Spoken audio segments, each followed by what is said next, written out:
Irmãos, a paz do Senhor, amém? Tudo bem com vocês? Hoje a gente vai começar a segunda lição, tá? A segunda lição sobre a matéria de ética cristã.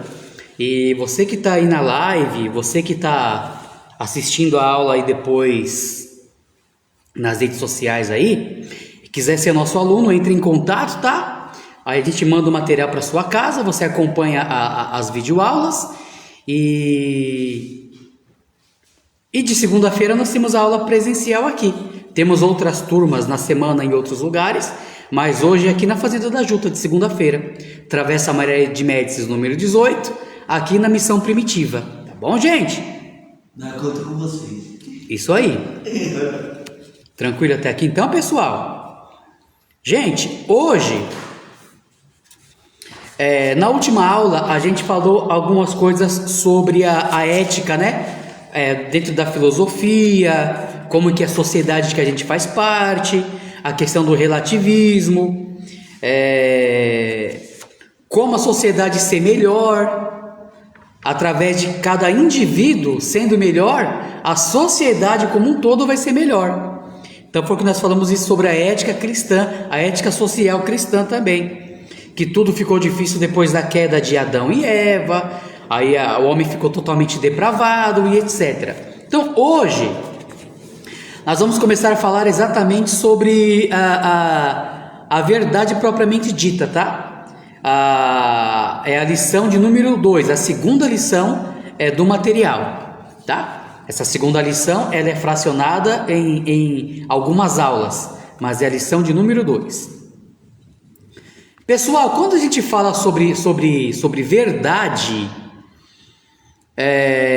esse é um conceito assim muito abrangente, tá? Porque muitas e muitas coisas enquadram sobre essa palavra daquilo que é verdade. E pelo fato da gente ser finito, a gente não consegue todos os ângulos do que realmente significa verdade, porque verdade é muito mais do que a gente sabe. Por quê? Nós somos seres humanos e somos limitados. Desde o pecado de Adão e Eva, o ser humano ele ficou limitado conforme suas faculdades. Por isso que Paulo escreveu lá em 1 Coríntios 13, versículo 9. Você que está na live aí, 1 Coríntios 13, versículo 9, Paulo escreveu assim, ó: em parte conhecemos e em parte profetizamos. O que Paulo queria dizer com isso? Que o conhecimento que nós temos, ele é imperfeito. A nossa profecia, ela é imperfeita. O nosso conhecimento do sobrenatural, ele é imperfeito. Embora a gente tenha as escrituras para a gente ler e compreender, mesmo assim, nós não conseguimos entender por completo, porque nós somos humanos, falhos e imperfeitos. Tudo bem, pessoal? Só que aqui a gente não vai tratar nesse momento sobre a questão filosófica da palavra verdade. Tudo bem? Porque até o Pilatos perguntou para Jesus lá em João 18, vocês lembram? Ele vai lá e vai perguntar assim, ó, o que é a verdade? Ele perguntou para Jesus. Porque Jesus dizia, eu sou o caminho, a verdade e a vida. De uma forma cristocêntrica, o que é a verdade? Cristo é a verdade, Deus é a verdade, o Espírito Santo é a verdade, as Escrituras é a verdade, e conhecereis a verdade, que é Cristo, e a verdade vos libertará. Nesse sentido religioso, Cristo é a própria verdade, mas a verdade é tudo aquilo que é contrário ao que é enganoso, ao que é fraudulento, ao que é mentira. Então, o contrário, para você entender o que é verdade, é só você entender o que não é verdade. Tudo que não é verdade, você vai entender, então, o que é a verdade. Tudo bem? Primeiro, a verdade é a expressão, o símbolo, a declaração que corresponde ao seu objeto referente. Isto é, aquele ao qual se refere, seja um conceito abstrato ou uma coisa concreta. Então, o primeiro ponto de verdade é as características reais de algo do que está sendo falado. Isso é a verdade. Se eu perguntar para alguém que cor que é esse relógio dentro dele, ele é azul marinho? Que cor que é? Lilás. Isso aí, tá melhor do que eu. Lilás. Então, qual que é a verdade da cor desse relógio? A verdade é que ele é lilás. Isso é uma verdade. Que se disséssemos que era azul, vermelho ou preto, é uma inverdade, é uma mentira. Segundo ponto, a verdade é aquilo que é real, aquilo que é verdadeiro, real, aquilo que é realeza. Então, esse relógio que cor mesmo? Lilás. A realidade desse relógio, então, é que ele é lilás. A verdade desse relógio é ele ser lilás. Então, isso é o oposto do que é o imaginário. Yahvé, Jeová, Javé, Senhor, e todos os nomes e pronomes dados para Deus mostram o verdadeiro Deus, porque Deus ele é realmente real. Enquanto os deuses do paganismo não passam de uma vaidade ou de algo inverdade, porque só está no imaginário das pessoas. Os deuses pagãos eles não existem, mas como o diabo é o pai da mentira, ele se aproveita desta crença errônea dos seres humanos e cria as falsas religiões, até com manifestações espiritualizadas, mas baseada no quê? Na mentira e não na verdade, que é a verdade de Deus. Amém? Terceiro ponto, a verdade é aquilo que se ajusta totalmente à sua ideia, ao que afirma ser. Então o que é verdade? É aquilo que é dito, que ele fica completamente ajustado naquilo que diz que é. Isso é verdade. Um homem veraz é aquele em que se cumpre realmente a ideia de que seja um homem. O Deus veraz é aquele em que se encontra tudo o que a divindade envolve. Por que nós sabemos que o Deus criador dos céus e da terra é o Deus verdadeiro? Porque nesse Deus, que é um Deus de verdade, inclui tudo aquilo que é necessário para a divindade. O que é necessário para a divindade? Todo o poder. Deus tem todo o poder. Onisciência, que é o conhecimento de todas as coisas, ele tem. Onipresença, que é estar presente em todos os lugares, ele tem essa virtude. Amém? Onipresença, onisciência e onipotência, que significa tem todo o poder. Então, a Trindade divina, Pai, Filho e Espírito Santo, são os três personagens que a Bíblia mostra como o Deus verdadeiro. Por quê, irmãos? Porque a Bíblia vai mostrar essas três pessoas com esses atributos que só Deus pode ter. Eu vou dar um exemplo para vocês. Você não vai achar na Bíblia um texto dizendo assim: o Pai e o Filho e o Espírito Santo é Deus. Você não vai achar essa passagem bíblica, mas você vai achar os atributos divinos sendo dado para essas três personagens. Então nós entendemos que é Deus. O Pai é Deus, o Filho é Deus, o Espírito Santo também é Deus. Tudo bem, pessoal? Amém até aqui? É Deus. As três pessoas da Trindade divina. Tá bom? Deus é Espírito. Isso. Por que Deus é Espírito? Uma boa pergunta. Porque Deus ele não tem forma corpórea como ser humano. Apesar da Bíblia dizer que Deus tem olhos, Deus tem mãos, Deus veio, Deus foi, Deus desceu, Deus agiu, Deus se levantou, tudo isso chama-se antropomorfia. O que é antropomorfia? Antropo vem da ideia de homem. Por isso tem antropologia. Logia é estudo do homem, origem do homem. Antropomorfia, a mesma coisa.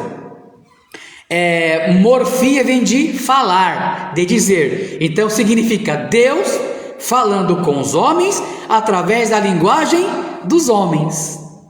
Antropomorfia. Até porque Deus ele não tem um corpo como o nosso, olhos como o nosso, pés como o nosso, mãos como a nossa, porque nós somos seres humanos. Ele é um ser espiritual. Jesus falou que quando ele ressuscitou, que tocaram nele, toca em mim, que o espírito não tem corpo. Ou seja, é uma ideia, é uma forma de existência diferente daquela que nós conhecemos. Mas no dia que a igreja for arrebatada, nós o conheceremos assim como ele é. Tudo bem? Então Jesus falou que Deus ele é espírito. E Jesus mesmo falou quando ressuscitou que espírito não tinha forma corpórea. Então a forma de ser de Deus e do Espírito Santo é diferente do que nós conhecemos. Jesus não, porque Jesus dentro da história ele encarnou, não foi? Ele tomou a forma humana e habitou entre nós. Então dentro da Trindade, Jesus Cristo ele tem a semelhança como a de homem, porque ele assumiu um corpo humano. As outras duas pessoas da Trindade não. Beleza, pessoal? Uma vez me perguntaram, falando sobre Deus, por que eu não faço como alguns hoje em dia faz, né? Eles não declaram Deus. O judeu, por exemplo, ele tira a palavra e depois da palavra de vem o us, então fica dus. Eles não escrevem Deus, eles escrevem dus e chamam Deus apenas de o Criador, não chamam ele de Deus.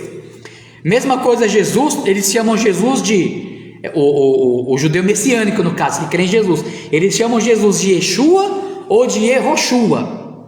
Por quê? Porque são as origens do nome de Jesus. Só que aí, pessoal, o que acontece? Não tem problema essa questão. Nós não somos judeus, nós somos gentios e somos salvos pela pessoa que Deus é, e nem por conhecer a pronúncia verdadeira do nome dele, porque ninguém conhece a pronúncia do nome de Deus. O nome de Deus é YHWH.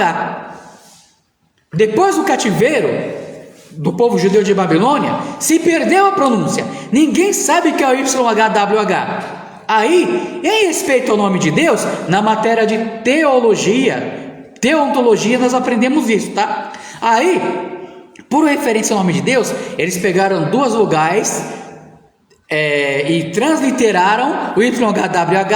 A YHWH virou Yahvé, que virou Javé, que virou Jeová, que significa Senhor Adonai. Então eles chamam Deus por um título, Adonai, o Senhor. Mesma coisa Jesus, a palavra Oséias, a palavra Josué, a palavra Yehoshua, a palavra Yoshua, todas elas significam a salvação vem de Yahvé. É o nome de Jesus, a salvação vem de Yahvé. Esse é o nome de Jesus, em termos assim, numa tradução livre.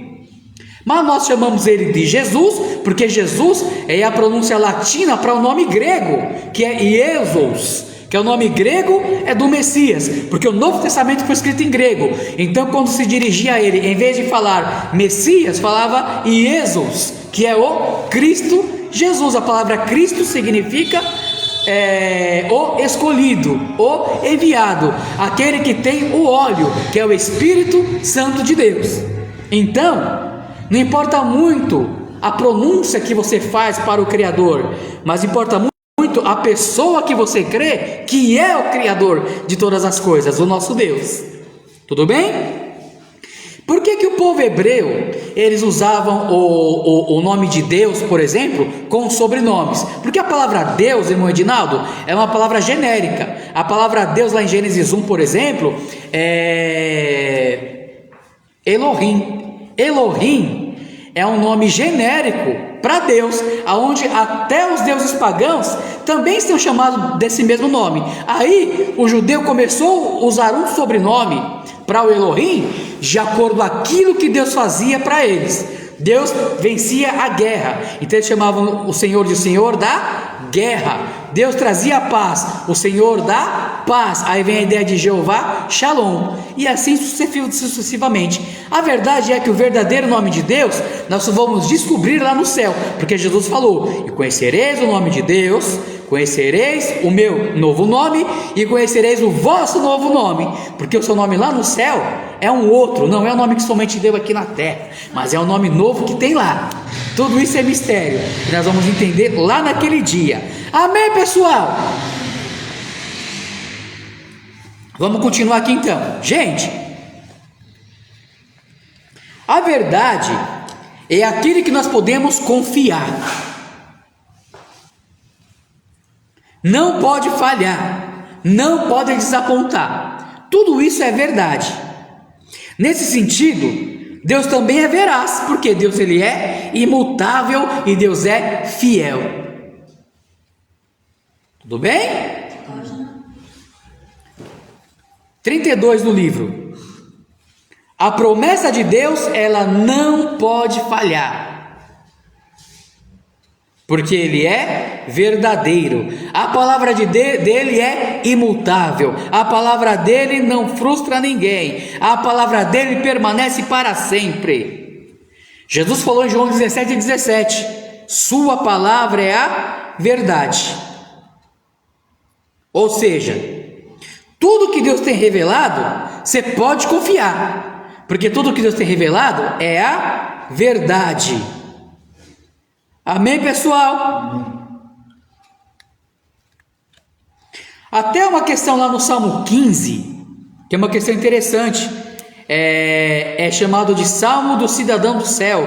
Irmã Sônia, paz do Senhor, irmã, Deus abençoe. Nossa aluna de sala de aula hoje está no online, bênção de Deus. O Salmo 15 ele vai dizer assim: Senhor, quem habitará no teu tabernáculo? A ideia aqui é o céu. Mas tabernáculo é porque é a ideia que eles tinham da casa de Deus, porque era no tabernáculo que eles adoravam a Deus na época. Na época do Salmo já era no templo, mas começou no tabernáculo. Quem morará no teu santo monte? Eles tinham uma ideia que há um monte santo nos céus e é lá que Deus habita. Olha que interessante isso. E a gente vai ver que a Nova Jerusalém, ela ficará sobre um monte quando ela descer na terra para o milênio de Cristo. O que ele vai responder? Aquele que anda sinceramente, pratica a justiça, fala a verdade no seu coração. Olha aí, quem vai morar no céu? Quem fala a verdade. João 8:32. Conhecereis a verdade vos libertará. Mahatma Gandhi, que foi um grande hindu, ele disse: a verdade é dura como diamante e delicada como a flor em botão. Aí ele falou: posso ser uma pessoa desprezível, mas quando a verdade fala em mim, sou invencível. Sabe por quê, gente? Ninguém pode vencer a verdade. Tudo bem? Aí tem um tópico aqui no material nosso: a verdade deve ser mantida e inviolada. O que significa isso, que a verdade tem que ser mantida e inviolada? Não se pode mexer com a verdade, não se pode mudar a verdade é verdade, pronto. A partir do momento que se mexe com a verdade, ela é qualquer coisa menos verdade. Amém, pessoal? Amém. Tranquilo? O próprio Moisés falou em Êxodo 20, versículo 16: não dirás falso testemunho contra teu próximo. Por quê? Essa proibição não se limita só a falso testemunho, mas também a qualquer pecado semelhante a um falso testemunho. Isso é muito perigoso. Deus proíbe então todas as violações para com a verdade, e o falso testemunho também é. Muita gente não quer servir a Deus porque eles acreditam na sua própria justiça. Eu não minto, eu não roubo, eu sou trabalhador, eu não traio minha mulher, eu faço tudo certo. Só que aí, irmão, no padrão de Deus, será que é assim mesmo? Jesus falou assim, se alguém olhar para uma mulher de forma impura, já adulterou com ela. Se alguma vez você roubou um doce de alguma criança na escola, isso te faz de você e de mim ladrões. Se a gente mentiu por qualquer coisa, até para o filho: mãe, eu quero um doce, mas o doce está lá, mas você fala que não está, você mentiu. Isso faz de você um mentiroso. Então, o único que pode perdoar os nossos pecados e ofensas é Jesus Cristo através do seu sangue. Então a gente entende aqui que todos precisam de Jesus. Todo ser humano, do menor ao maior, do mais pobre ao mais rico, do mais miserável ao mais importante, todos precisam de Jesus Cristo para serem salvos. Tudo bem, pessoal? Amém até aqui? Amém. E esse mandamento de manter a verdade sem violar ela pertence a uma classe distinta, que é a verdade de quem? Para todos os homens, mas principalmente ser cumprida por aqueles que se dizem o povo de Deus. Porque a verdade é verdade. Esse trecho que nós lemos é exclusivamente para o povo judeu, porque está no Decálogo, nos mandamentos, lá no livro de Deuteronômio, no livro de Êxodo. Mas a verdade, como princípio, deve ser praticada por todos os homens em todas as épocas. Vocês entenderam, gente? Por quê? A verdade é uma das principais características dos atributos de Deus. Atributo nós já aprendemos que é qualidade. Uma das qualidades de Deus é que Deus ele é um Deus verdadeiro. Não há falsidade em Deus. Não há falsidade na atitude de Deus. Não há falsidade naquilo que Deus fala, naquilo que Deus faz. Tudo bem, pessoal? E lá em João 1,18, eu vou abrir aqui, você não precisa abrir não, para não tomar tempo, tá? Mas eu vou abrir aqui, lá em João 1,18 está escrito assim, ó: Deus nunca foi visto por alguém. O Filho unigênito que está no seio do Pai, esse o revelou. Amém, pessoal? Amém. Esse é o que revelou o Pai. Por que Deus nunca foi visto por ninguém? Porque Deus não tem forma corpórea. Deus, na sua essência, na sua glória, não foi visto por ninguém.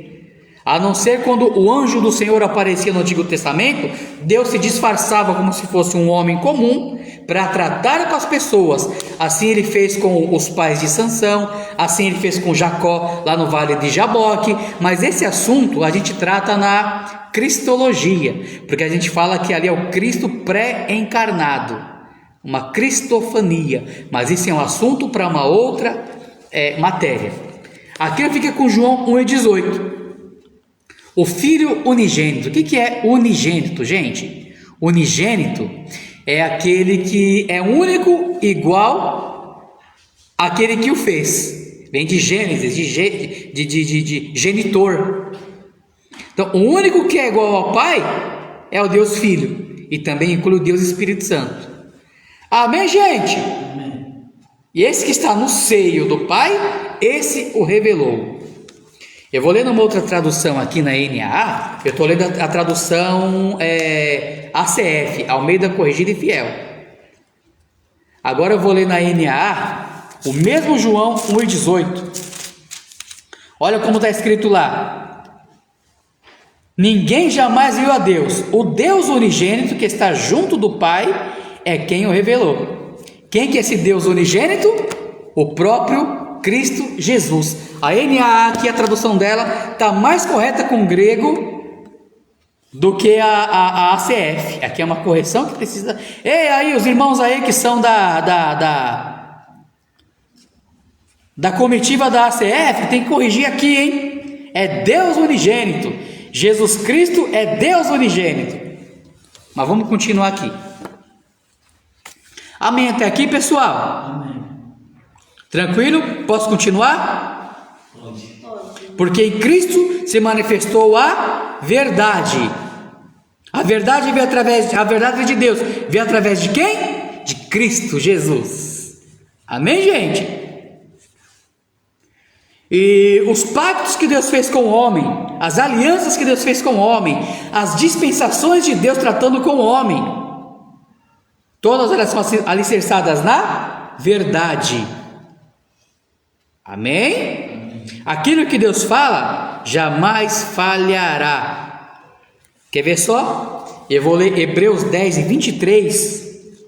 Acompanha aí. Hebreus 10 e 23 eu vou ler aqui. Olha o que é que está escrito, classe.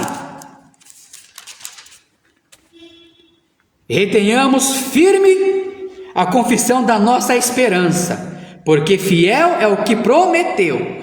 Quando a Bíblia diz que fiel é o que prometeu, só pode ser fiel quem é verdadeiro. Então está dizendo que Deus, ele é verdadeiro. Retenhamos firmes a confissão da nossa esperança. Qual que é a confissão da nossa esperança? Qual que é a nossa esperança? Jesus nos levar para a glória. Então devemos confessar isso e manter essa confissão firme todos os momentos de nossa vida. Amém, igreja? Amém. Por quê?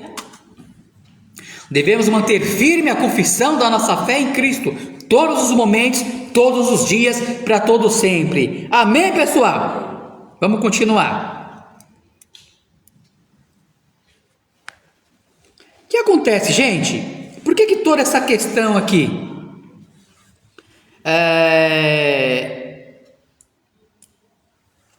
Só pode cobrar a verdade aquele que é verdadeiro. Por isso que Deus, ele cobra a verdade de nós, porque ele é verdadeiro. Tudo bem? Tem um tópico aqui agora que vai dizer assim, ó: não se deve mentir quando somos obrigados a falar a verdade. Esse tópico. Porque, gente, tem momento, o ideal seria todos os momentos, mas nós não vivemos no mundo ideal. Algumas vezes nós omitimos, algumas vezes homens de Deus na Bíblia também omitiram, e nós vamos descobrir tudo isso no decorrer da aula, tá bom? Mas o ideal é não mentir, esse é o ideal de Deus. Tudo bem?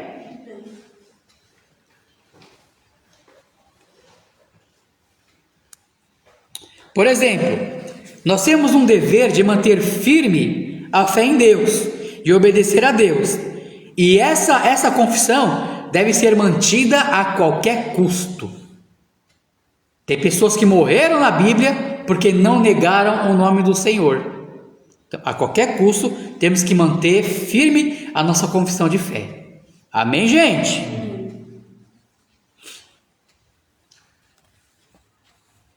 Tranquilo? Vocês lembram de Sadraque, Mesaque e Abednego? Está lá no livro de Daniel, não é? Daniel 3. Eles preferiram ser lançados na fornalha de fogo do que abandonar a fé, do que apostatar da fé. Essa palavra apostatar, que está no teu material aí, ela significa o seguinte. Da onde? Está na página 33 do teu livro aí. A palavra apostatar significa alguém que abandona a fé, vira as costas para a fé e agora é contra a fé e idólatra de uma outra forma, de uma outra religião. Isso é um apóstata. Agora ele é contra Cristo. Isso é um apóstata. Uma coisa é aquele que se afasta de Deus, mas ele sabe que Deus é o Todo-Poderoso, ele sabe que a igreja é uma bênção, que Jesus Cristo é o Salvador, ele deslizou, ele caiu, mas ele não blasfema de Deus. Numa hora certa, o Espírito Santo, conforme ele permitir, a hora certa quem faz somos nós, tá? Na hora que abrir o coração, o Espírito Santo entra e ele volta para a casa do Senhor. Agora o apóstata é aquele que viveu todas as coisas em Cristo, mas abandonou. Virou as costas para Deus, porque a palavra apostatar é abandonar, é deixar de lado, é ir para outro lado. Tudo bem? Hebreus capítulo 6 fala isso, né? Você quer? Vamos ler comigo? Vamos lá. Hebreus capítulo 6, do versículo 4 ao versículo 6. Hebreus 6, do 4 ao 6. Eu vou ler aqui, tá? Para não tomar tempo, pode ser, gente? Ó, Hebreus 6, do 4 ao 6. Olha como é sério. É impossível que os que já uma vez foram iluminados, provaram o dom celestial, tornaram participante do Espírito Santo. O que ele está dizendo aqui no versículo 4? É impossível essas pessoas, então, iluminadas por Deus, provaram o dom celestial, foi participante do Espírito Santo. Só é participante do Espírito Santo quem é lavado e remido no sangue de Jesus. Edileuza Gonçalves Coutinho Gonçalves, Deus te abençoe. Então, gente, classe, esses que foram iluminados, provaram o dom celestial, tornou participante do Espírito, provaram a boa palavra de Deus, conheceu a Bíblia, viveu a Bíblia, foi salvo pela Bíblia, e as virtudes do século futuro, ou seja, a presença de Deus na vida. O que o escritor aos Hebreus vai dizer? E recaíram. É impossível que sejam outra vez renovados para arrependimento, porque assim quanto a eles, de novo crucificaram o Filho de Deus e o expõem ao vitupério. Pessoal, só existe um tipo de desviado que nunca mais volta para a igreja. Sabe quem é? O apóstata. Porque o apóstata é isso aqui que o Hebreus está dizendo. Ele abandonou, ele recaiu. A palavra recair aqui é o grego parapipto. A palavra parapipto significa alguém que estava no trilho, saiu do trilho e não quis mais voltar para o trilho. Esse é o apóstata. Qualquer desviado afastado, enquanto a vida é a esperança de voltar, mas o apóstata, esse não volta mais. Sabe por quê? Porque ele para de crer no Deus que fez os céus e a terra, e é contra Cristo agora e os seguidores de Cristo. O que acontece? O apóstata, o próprio apóstolo João falou sobre pecado para a morte. Há pecado para a morte, para esse não orai. E Jesus falou sobre a blasfêmia contra o Espírito Santo, também não tem perdão. Eu vejo a blasfêmia contra o Espírito Santo, o pecado para a morte e a apostasia como três braços de um mesmo pecado, porque essas três situações vão levar a pessoa a nunca mais querer retornar para a igreja. Não é Deus que não quer mais salvar eles, é que eles não querem mais retornar para a casa de Deus. Vocês entenderam então? Isso é um pecado muito sério. E tudo começa como?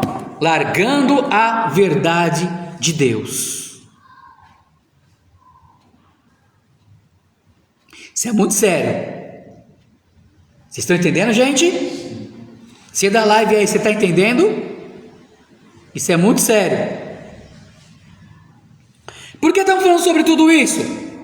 Porque estamos dando exemplo aqui de Sadraque, Mesaque e Abednego, que foram lançados na fornalha, mas não apostataram, não abandonaram a sua fé. A primeira geração de crentes também foram martirizados, mas não abandonaram a sua fé em Cristo. Irmão, aconteça o que for, não deixe de servir a Cristo. Jesus Cristo, Ele é o seu fiel amigo. Jesus Cristo, Ele é o Todo-Poderoso na minha vida e na sua que está aí, na live, ou que vai assistir depois a nossa aula. Você é muito importante para Deus. Amém, pessoal? Tudo bem até aqui? Uma outra questão sobre essa questão da verdade aí é a falsidade. Pessoal, falsidade é tudo que é engano, é fingimento, hipocrisia. A palavra latina para falsidade é a palavra falsi, que vem da ideia de falsa anunciação, ou seja, uma falsa ideia passada. Três elementos que entram na falsidade. Primeiro, a enunciação daquilo que é falso, é você propagar algo que não é verdadeiro. Segundo, a intenção de enganar, você está com a intenção de enganar. E terceiro, a violação de uma promessa. Que promessa era essa? A promessa de falar a verdade. Tudo bem, gente? Agora, pessoal, Existe na Bíblia algumas aparentes falsidades. E nós vamos trabalhar um pouquinho sobre isso aqui agora. Tudo bem? Pode ser?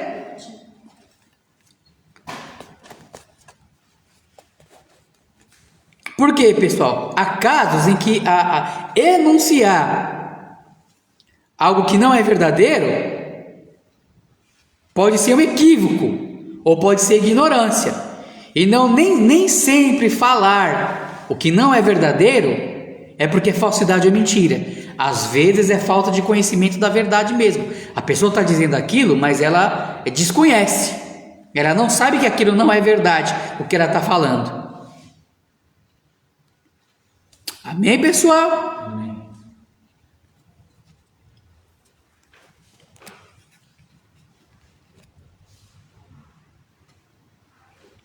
Gente,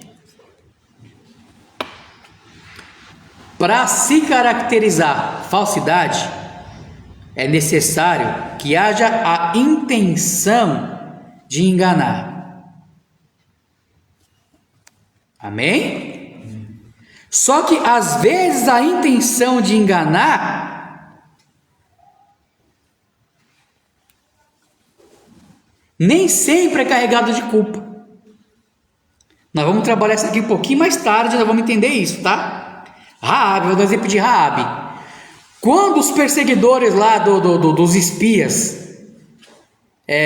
quiseram pegar eles para matar, o que a Raabe falou? Eles não vieram aqui não. Ela mentiu, não mentiu? Só que ali foi uma circunstância que nós vamos entender quando é permitido uma mentira. Amém, gente? Mesma coisa quando nasceu o Moisés.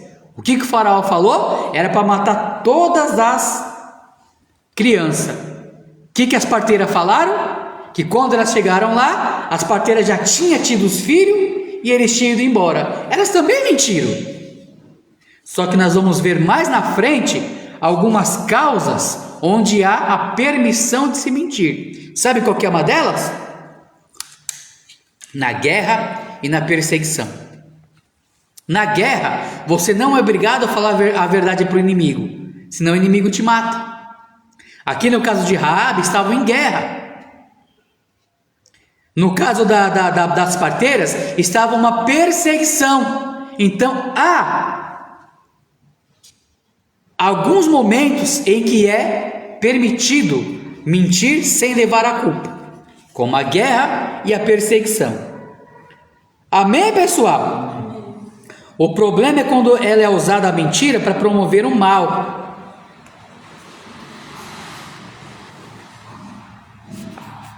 E a verdade, sabia que às vezes a verdade também promove o mal? Por incrível que pareça, falar toda a verdade, algumas vezes, acaba complicando a situação.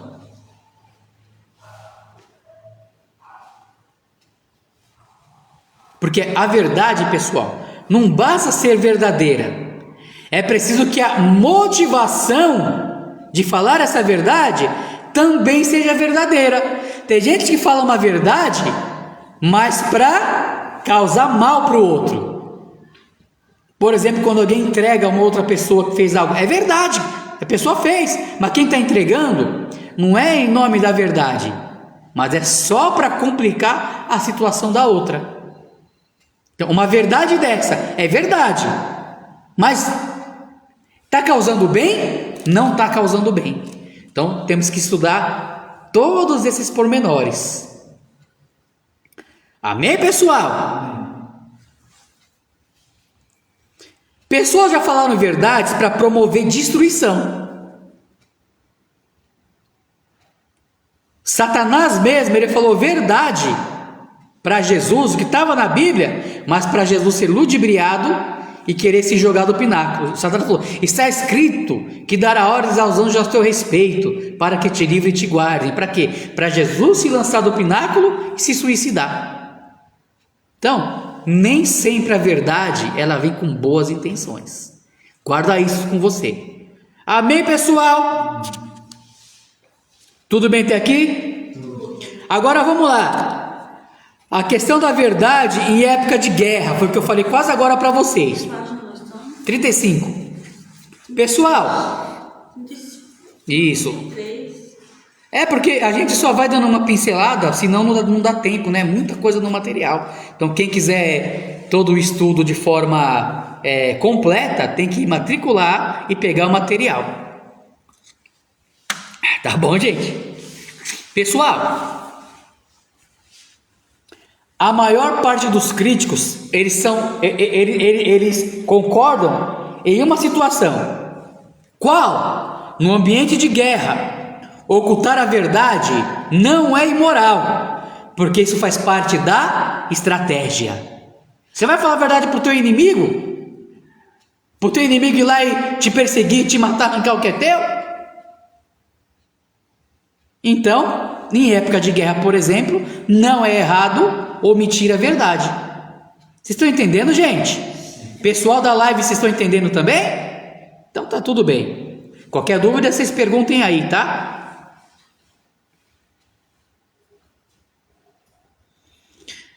Vamos continuar. Porque na guerra ninguém tem obrigação de falar a verdade para o teu inimigo. Amém, gente? Porque a guerra é estratégia. Estratégia de guerra é em nome da vida. Tudo bem?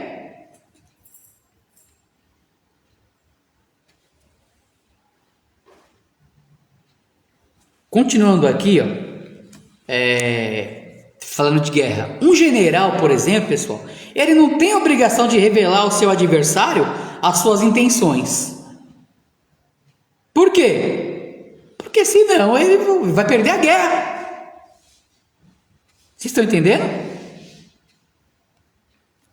Por exemplo, lá em 2 Reis 6:19, tem um fato bíblico aqui, com Eliseu. O Eliseu, ele não tinha nenhuma obrigação de ajudar os sírios a prender ele mesmo e tirar a vida dele, porque os sírios estavam indo até ele.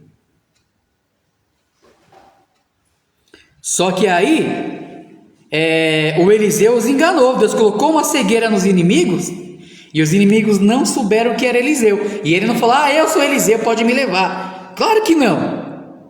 Porque numa guerra, numa perseguição, nem sempre tem que se falar a verdade. A mesma coisa o Davi, gente. Lá em 2 Samuel 27, não precisa abrir não, senão não dá tempo, só acompanha. O Davi se aliou ao rei Aquis e disse que ia trabalhar para o rei Aquis, inimigo dos israelitas, para ajudar a matar Saul e os israelitas. Só que Davi mentiu para o Aquis. Por quê? Se ele falar a verdade, ele seria morto. Vocês entenderam, gente? O outro tópico aqui, em obediência à norma do dever. Pessoal, esse princípio que eu vou dizer agora aqui para vocês, ele trata da obediência dos deveres naturais. Por exemplo, se o ladrão pergunta para você se você tem algum objeto de valor, você não tem o dever de dizer para ele se você tem ou não. Porque se você dizer que você tem, ele vai levar embora. Então vocês estão entendendo as questões da verdade e quando não a verdade? Alguns momentos específicos. Você sai da tua casa, você vai deixar tudo apagado. O ladrão vai falar: não tem ninguém aí, está tudo apagado, tem 2 dias, vamos lá. Não, você deixa uma luz acesa para enganar ele, para ele pensar que tem gente na casa. Não é assim que a gente faz? E não se constitui pecado, porque você está fazendo por uma causa verdadeira, que é não perder os seus bens para o bandido. Amém até aqui, pessoal? Tranquilo? Agora, indo um pouquinho para frente, já que a gente entendeu o que é verdade, o que é uma mentira? O que é genuíno. Isso.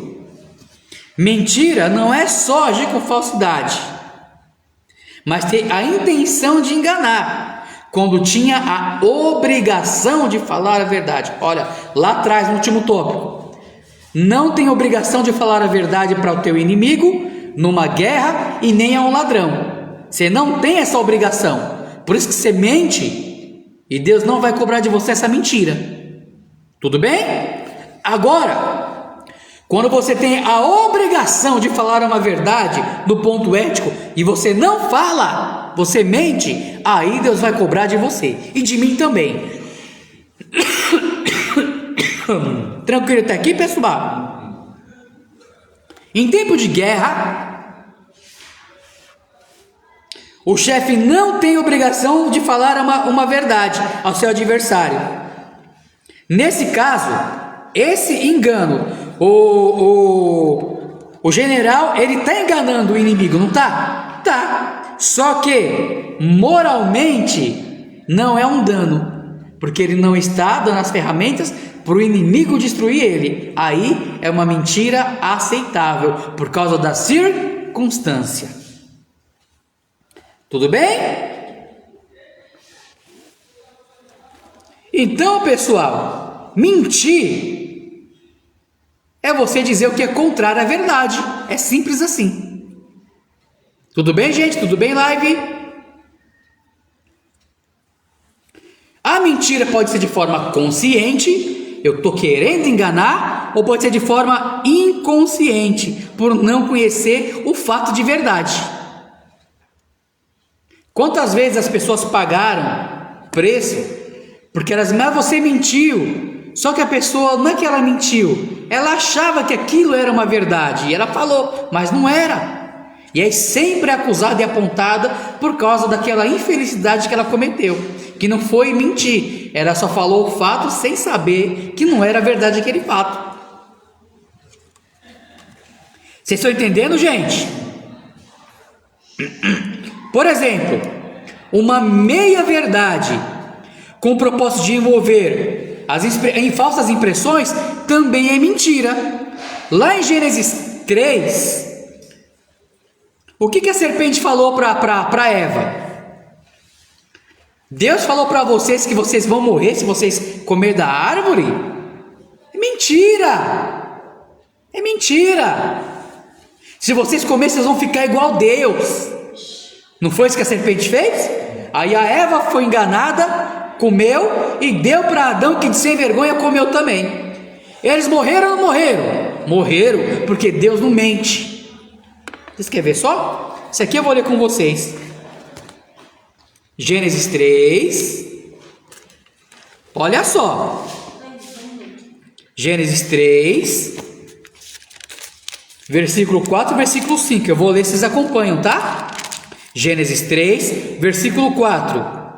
Então a serpente disse à mulher: certamente não morrereis. Olha uma mentira aqui para prejudicar. Deus já tinha falado que morreria.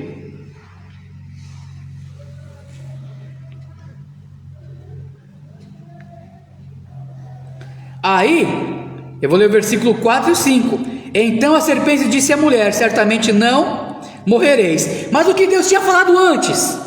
Mas do fruto da árvore do conhecimento, aliás, do fruto da árvore que está no meio do jardim, disse Deus: não comereis dele, nem nele tocareis, para que não morrais. Quem está falando aqui é Eva, tá, gente? A Eva, porque ficou ludibriada pela serpente, já está colocando o que Deus não disse. Deus nunca falou que não podia tocar na árvore. Deus falou que não podia comer da árvore. Mas a Eva, ludibriada pela serpente, já interpretou errado. Porque a ludibriação e a mentira faz a gente perder o nosso senso comum e faz a gente pensar desnorteado. Tudo bem, gente? Aí o versículo 5. Deus sabe que no dia que você comer, vai abrir os seus olhos e vocês serão como Deus, sabendo o bem e o mal. Aqui é a meia-verdade, pessoal. Meia-verdade também é mentira. Primeira coisa, Se eles comessem da árvore, a serpente falou que eles iam conhecer o conhecedor do bem e do mal. Foi ou não foi? Isso é verdade. Só que a serpente também falou que eles seriam como Deus. Nunca, nenhum ser humano pode ser igual a Deus. Então aqui a serpente mentiu.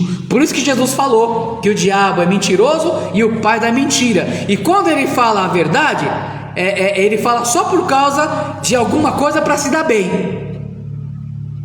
E quando ele mente, ele fala daquilo que lhe é próprio, porque ele é o pai da mentira. Olha ele falando uma meia verdade aqui para enganar Eva.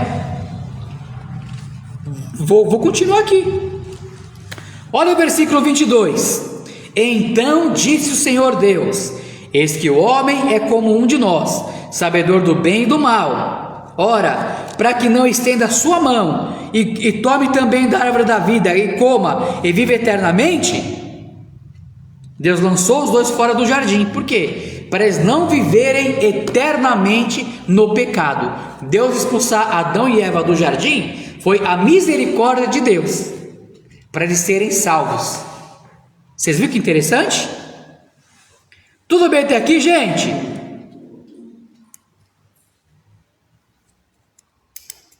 Uma coisa interessante aqui sobre tudo isso, já que falamos de Satanás, vamos falar sobre Deus. A mentira nunca é atribuída a Deus, porque Deus não é homem para mentir, nem filho do homem para se arrepender. Por isso uma mentira nunca é atribuída a Deus. Guarda isso, guarda isso. Uma mentira nunca é atribuída a Deus.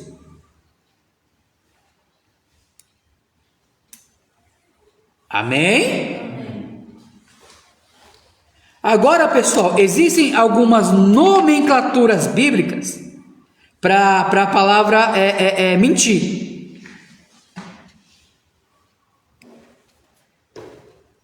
Existe uma delas que eu vou ler aqui, que é sequer, que também está no Antigo Testamento e aparece 43 vezes na Bíblia, com sentido de falsidade, mentira, mentiroso e etc. Vamos ver uma passagem dessa? Uma só. Eu vou ler Zacarias capítulo 10, versículo 2. Vocês acompanhem aí, tá? Zacarias capítulo 10, versículo 2, para a palavra sheker, ou sheker, para quem preferir. Zacarias, é uma palavra hebraica, né? Nós não somos israelitas, então a gente se perde nessas pronúncias. Mas o importante não é conhecer a pronúncia, o importante é conhecer o significado dela. Zacarias 10, cadê aqui? Zacarias 10, versículo 2, eu vou ler aqui, olha só. Zacarias 10 e 2? Pode ler. 10 e 2. Mas você já achou? Senão eu leio aqui, para não perder o tempo. Pode ler então? Pode ler. Tá, porque os ídolos têm falado vaidade, e os adivinhos têm visto mentiras, e contam sonhos falsos, com vaidade consolam, por isso seguem o seu caminho como ovelhas, estão aflitos porque não há pastor. Aqui está falando dos falsos profetas, dos enganadores daquela época, mas que a palavra é para enganador. Amém, pessoal? Amém. Vamos continuar aqui. Abre na página 38 do seu livro. Antes da gente continuar, eu vou encerrar esse período da live. Nós vamos tomar uma aguinha, ir no banheiro, o que vocês quiserem, e voltamos para a segunda parte. Amém? Você que está acompanhando a live aí, daqui a pouquinho a gente volta para a segunda parte.